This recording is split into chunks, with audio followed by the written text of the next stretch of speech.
Introduction of other cultures can occur in multiple different contexts. Among them, warfare can bring two vastly different cultural traditions into contact with one another, and, as a result of this contact, can exhibit influence onto one another.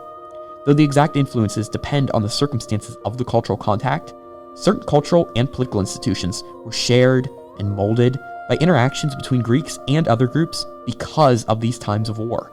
War served as a means of exchange, bringing people physically and ideologically closer together. It allowed for the interchange of social and political values.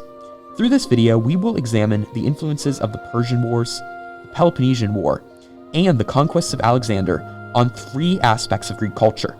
Most prominently, the changes to Greek political system, shifting Greek values and cultural perceptions, and artistic renditions represent the cross-cultural contact between the Greeks and the others.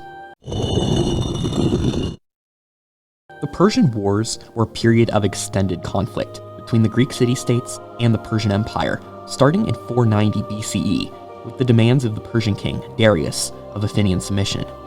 The early conflict at Marathon resulted in an Athenian victory. However, this was just the start of the Persian Wars. Under Xerxes, the Persian army invaded Greece in 480 BCE. After eventually expanding the war to naval conflicts at Salamis, the Persian military was destroyed by the Greeks in 479 BCE, leading to a Greek victory in the war over the Persians. Looking first at the influences of the Persian War on the Greek political landscape, we see a radical shift as a result of the conflict. Athenian aggression and imperialistic behavior was justified primarily through their role in the Persian War. Athens' control over the Delian League was heavily justified through their role in this war. This goal of using the war to justify political decisions also extended to the Athenian views of other Greek city-states. Athens took an active role in downplaying the role of Corinth in the war as well in order to further justify Athenian hegemony. The ability to create a moral justification for Athenian domination only became possible because of the effects of the Persian War. Secondly, the Persian War resulted in a huge swath of cultural changes and shifting values within Greece. Firstly, the Greek victory over the Persians was often made to be the result of Greek character rather than anything else. This served Greek interests by explaining the seemingly impossible victory on who the Greeks were rather than what they did. This was the first step in the path of growing Greek exceptionalism during this time period. The second step was the dehumanization of the Persians. This took many different forms.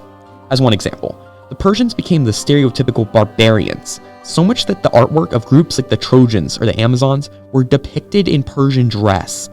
To show the monsters of Greek mythology as Persian is a major step in creating an image of the Persians as non-human. The second step in this shift was a growing xenophobic attitude towards Easterners and Persians in Greece. They started to be depicted as weak and soft in comparison to the Greeks after their loss in the war. Lastly, the Persian War left a lasting impact on the artwork of Greece. Coming from victory in the war, the Greeks became much more confident in themselves, and this partially manifested itself in artwork focused on domination, both of war and of sports. Since the Greeks became more confident in their culture following the victory over the Persians, this confidence became equally reflected in the increasing confidence of Greek artwork as well. It is expected that a newly confident society would be more likely to also reflect this in the confidence of its physical depictions of itself. For example, there became an increasing focus on harmony and naturalism, where the torso and head on Koros would often be depicted turning, in comparison to the rigid front-facing style of earlier periods. This means that the Greek statues of the time became notably less block-shaped and more expressive of real human movement. This focus on domination also came through on artwork referencing the Persian War. For example, these views of the Persians as soft and weak is clear in artwork that frequently depicted Greek domination over them. The artwork simultaneously depicted the Greeks as more masculine, while also depicting the Persians as soft and weak, created an artistic dichotomy to create separate images of the two groups as opposites of one another in more ways than just the socio-political differences. Moving on to the Peloponnesian War. This was a period of conflict between Athens and Sparta, along with their respective allies. The conflict began in 431 BCE and ran till 404 BCE, leaving a lasting impact on Greek culture. Athens' rising empire and influence through the Delian League and tribute system gave rise to conflict with other city-states who feared being subjugated. Foremost among Athens' opponents was Sparta, which put the Peloponnesian League to combat rising Athenian aggression. Following nearly 30 years of combat, the Spartans definitively destroyed the Athenian fleet at Aegospotami, removing Athens' ability to conduct naval warfare. The Peloponnesian War reshaped the Greek political landscape by exposing the fragility of interpolis alliances and the limits of democracy and oligarchy.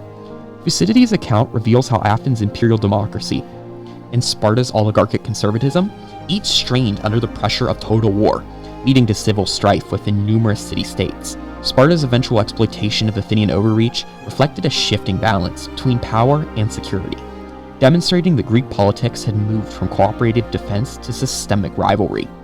Internal dissent within the Peloponnesian League forced Sparta to adapt its rigid leadership model.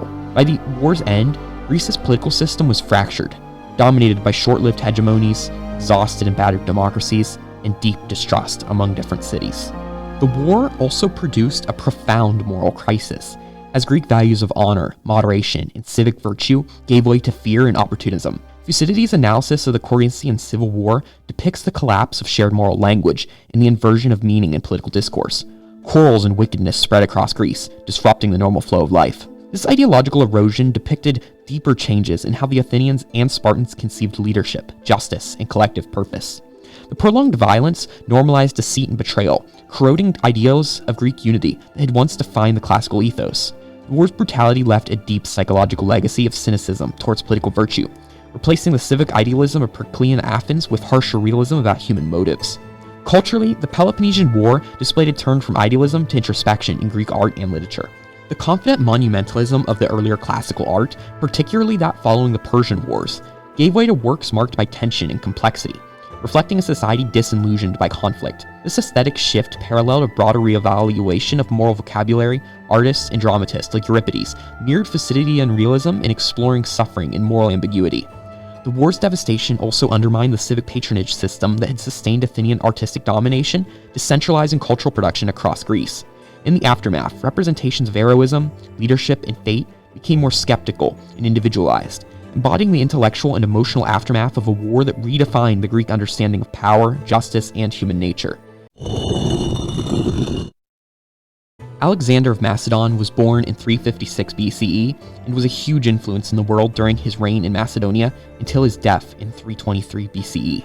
Alexander of Macedon spread Greek culture in many ways, which included political change, architectural differences in Greek styles, value, and cultural perception changes. At a young age, Alexander quickly emerged as Philip's most capable son and was fast-tracked to power. He became very passionate about war and helping Macedonia be successful. Alexander changed how the Greek political system functioned, because after his father died, he quickly acted ruthlessly to assert claim on the throne. He executed many that he considered competition, which helped him secure full rule of Macedonia, which directly led to his power and campaigns. Having full rule over Macedonia made it possible for Alexander to have power over all aspects of their culture and how they would spread it. Alexander's conquests spread Greek culture throughout the mid-300s BCE. Alexander was able to spread Hellenistic ideas in the Middle East and into Egypt. Hellenism is the spread of Greek culture, like language, customs, and religion. Alexander of Macedon felt that he had a divine mission to unite the entire world, whether it be by persuasion or force. He wanted to mix all cultures together and their ways of life. One way Alexander spread Greek culture throughout the world was by establishing Greek-style buildings across his empire. A famous city built in Greek style was Alexandria in Egypt, which then became a center of learning and culture. He created another city in modern-day Pakistan called Alexandria Busfala. This was built around his beloved horse's tomb. The cities that he founded all had the prefix of Alexandria to further push his influence and power among the territories he conquered, excluding the one named after his horse in modern-day Pakistan, Busfala. Alexander was able to establish trade routes connecting his empire. These trade routes not only allowed the exchange of goods, but also the exchange of ideas. He connected his empire with the Silk Road, which connected Europe to Asia as a major trade route. Alexander has a big influence on modern history as well. In the region of northern Macedonia, wanted independence from the Ottoman Empire, they used Alexander to help bolster their history and strength as a people. It is evident that by emphasizing the ancient roots of the Macedonian people and their connection to Alexander's empire, these narratives aim to instill a sense of pride and historical legitimacy. Alexander of Macedon served as a powerful symbol of national identity and cultural heritage. Not only was he a huge influence back when he was alive, but centuries later when Macedonia wanted independence. Clearly, the specifics of these three wars and the way that these details manifested themselves on Greek culture differed significantly from one to another. The common factor shared among them, however, is that they all exerted major influence across Greek culture. All three fundamentally altered the state of Greek politics, Greek values and cultural perceptions, and Greek artwork. It is difficult to see the whole realm of Greek cultural changes caused by cross-cultural contact as a result of war. We do, however, hope that this video has provided a few examples of it within the context of these three wars.